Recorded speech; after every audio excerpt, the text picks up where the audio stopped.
Hi! Okay, so today I'm going to show you the Two-sie, Four-sie method when sewing together squares. And it helps your seam lines to really match up, whereas if you would sew each block to each other in rows, your rows tend to get sad towards the end. I learned the Two-sie, Four-sie method from K England on a K England retreat, and it was really fun. That was actually a couple years ago. My mom and I went. Hi, Mom! So without further ado, let's get into the materials list. The supplies that I'll be using for this video include sewing pins, matching or neutral thread. Hopefully I won't need this next item, but it's a seam ripper. I'm just using scraps that I have in my sewing room. I like purple and green, and I like brown, so I'm going to back it with the brown as you've already seen. Some little scissors are also helpful. And I have a 1/4 inch sewing foot. This isn't absolutely necessary, but since I'll be using a 1/4 inch seam for this entire project, and that makes it a lot faster and a lot easier to sew a 1/4 inch seam when your fabric isn't allowed to go past this little foot. To stuff your pillow, you'll also need stuffing. You'll also need a knitting needle or a turning implement with a not so pointy end so that you can get into those corners and straighten those out. A hand sewing needle is also needed. Rotary tools are very helpful in this, but if you don't have those, that's okay too. So what you need to do first is cut out 8 of one color and 8 of another color, and then sew those all together with a 1/4 inch seam, and then we'll iron all towards one color. I have 2.5 inch strips, so I'm going to be cutting out 2.5 inch squares. And like I said earlier, I'll be cutting out 8 of each color.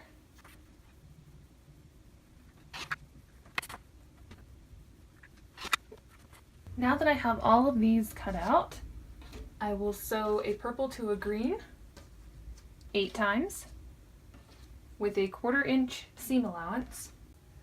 For those of you who will be watching in a couple weeks or maybe a couple months, this fabric may look a little bit familiar to you. Stick around if you'd like to find out what it is. Oh, the reason I have the fabric is because I use it to start my thread, so then my thread doesn't get all tangled. So now I'm just going to chain stitch all of my 16 pieces to the opposite color.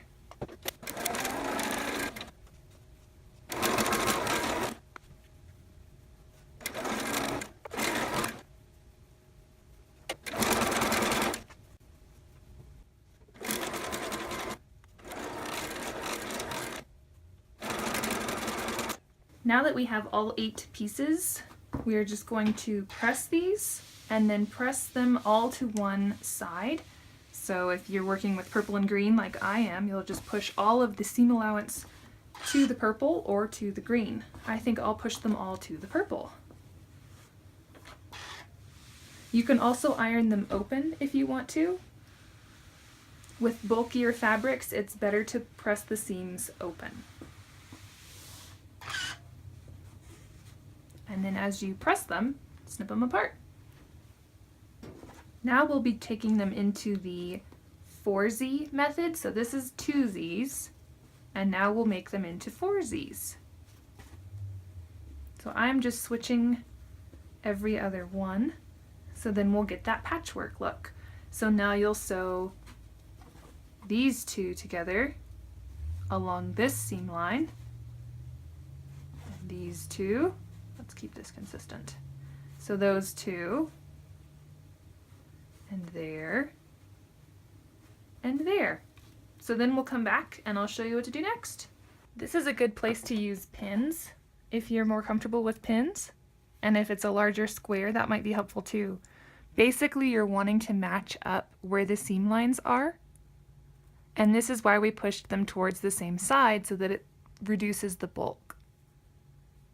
So you don't always want to match up end to end. You want to focus on your seam line here. Once you get it about where you want it, stick a pin through it. Or if you're comfortable without pins, just go ahead and sew it. And you'll do this for all 4 pairs, sorry.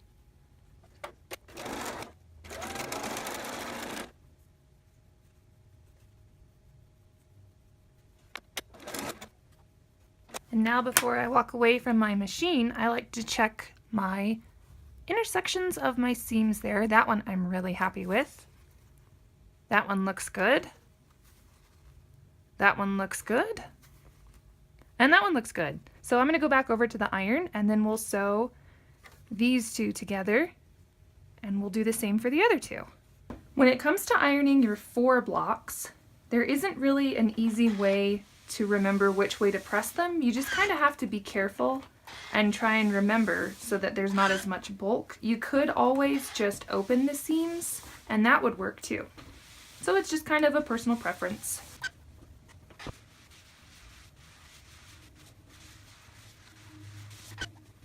So now we're going to sew 2 again. So these 2 and these 2 will be sewn together. So now there's 4 blocks instead of 16. So we're just going to flip them over and make sure that we don't have the same color touching. And our seam lines should be going opposite ways from when we ironed them earlier. So I'm going to sew those 2 together and I'll sew these 2 together. I have these 2 sewn now, so I'm just going to sew them, or I'm not going to sew them, I already did sew them. I'm going to iron them and push the seam allowances in the same direction as the others that are pushed over. So this one I'm going to push this way, this one I'm going to push this way.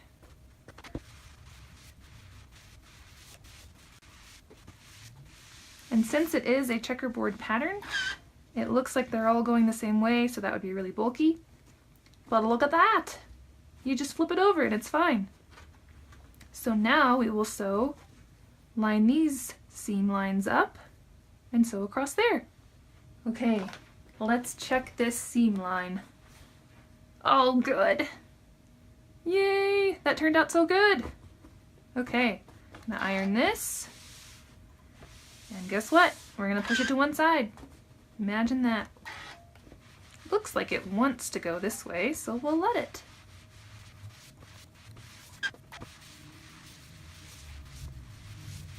So now you can see the Two-sie, Four-sie method and how nice it makes your seams line up. I am so proud of that. That looks awesome. Get off there, you. Okay, so now we're going to measure this piece and cut a piece of backing fabric the same size, and then we'll go around at 1/4 inch and leave a little bit of it open so that we can stuff it. So here is my backing piece of fabric and it's roughly the same size. So we're going to put right sides together if there is a right side. Yours might be like mine and just be printed or dyed. If it's printed, you need to find the right side. So now we'll just flatten that out and place a couple pins so it doesn't run away from us. And right here is about the size of the stuffing area that I'd like to use. So I'm going to leave between the white and yellow pin that I just placed, I'm going to leave that open. Sometimes a good reminder is to place 2 pins in case you need to step away from your project for a little bit. It kind of gives your brain a signal of, wait, there's 2 there. I need to do something else about that. So let's go sew. Now I'm going to start where I have my first of 2 pins, using 1/4 inch. Take those out and then make sure you back stitch here.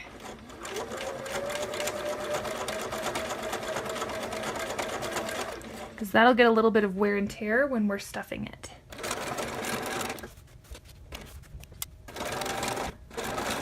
I'm actually going to go around this twice because I want it to be sturdier. Not that I'm going to be using it a whole lot, but you never know. Now we'll want to clip our corners so that it turns nicer. So just go along this way.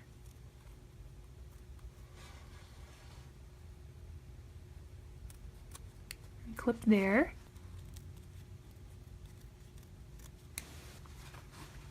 So here I'm just going to take my knitting needle and gently push around on that area on each of the 4 corners. So here we have our little pillow just ready to be stuffed.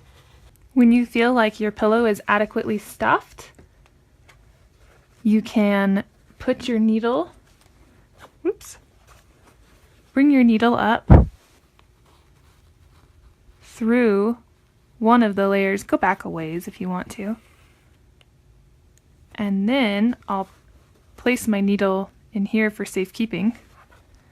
And then I will start to pin like so.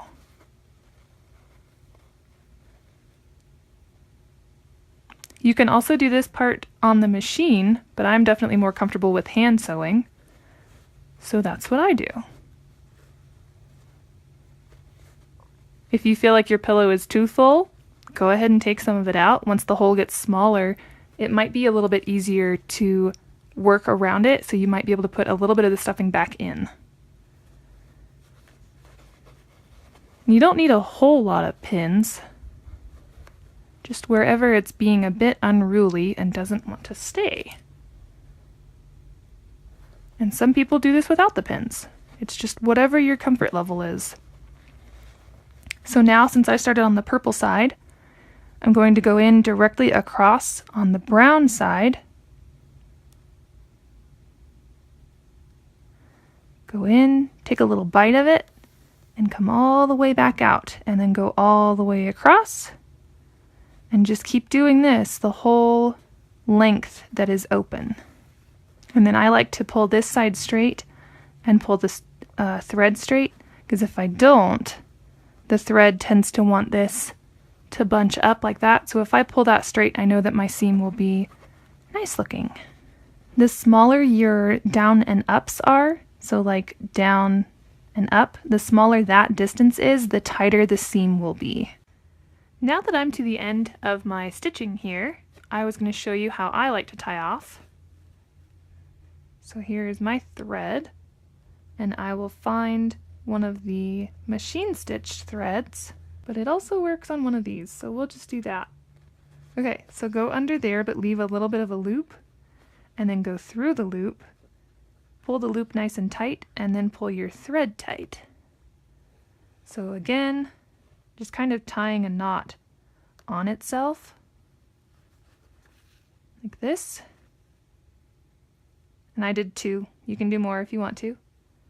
And then I'll go in and come out the back somewhere. So then there's that. And then pull that a little bit tight, snip that off.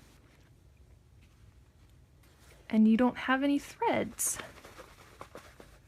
that are sticking out. So there is the finished pillow.